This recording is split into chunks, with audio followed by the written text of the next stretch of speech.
রাস্তাঘাটে গাড়ির চাঁদাবাজি আছে, এটা তো আমরা অস্বীকার করার উপায় নেই। ইলিশ মাছের তো কোনো প্রোডাকশন কস্ট নেই, ওরা খালি ধরে আর বাজারে নিয়ে আসে। এখানে যে কেন এত দাম হয় 1800, 2000 টাকা, 2200 টাকা, অযৌক্তিক, পুরোপুরি অযৌক্তিক। সরকার এই ব্যাপারে নিয়োজিত।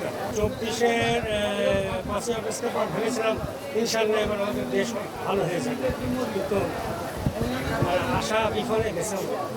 সে যা ছিল আগের মতোই অবস্থা।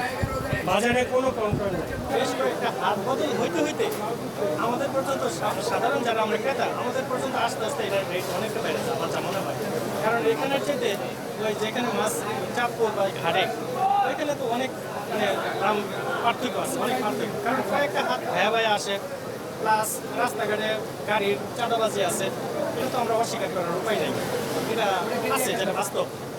এই কারণেই আমার মানে সাধারণ ক্রেতার কাছে আস্তে আস্তে এটার রেটটা অনেকটা বেড়ে যায়। যাই দেখেন আমাদের চেতে মানে কলকাতায় গেছি কিছুদিন আগে, কলকাতায় এই ইলিশটা অনেক ডিফারেন্স, অনেক পার্থক্য, অনেক কম আমাদের চেতে, অনেক কম।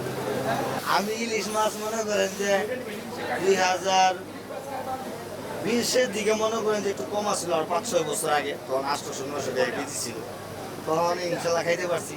এখন 1 কেজি ইলিশ মাছ 3200-2600 টাকা কেজি, তখন আমরা এটা ধারে কাছে যাই না।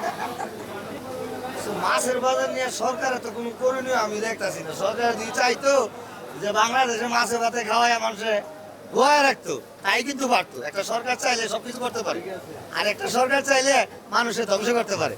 যেরকম আমরা দেখতেছি একটা 5 কেজি তেল কিনতে গেলে লাগে 1060 টাকা, আগে ছিল 800 টাকা।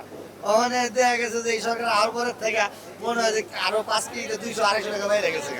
কিন্তু কেন বাড়ছে এটা সরকার তো যাই দিতে পারবো না।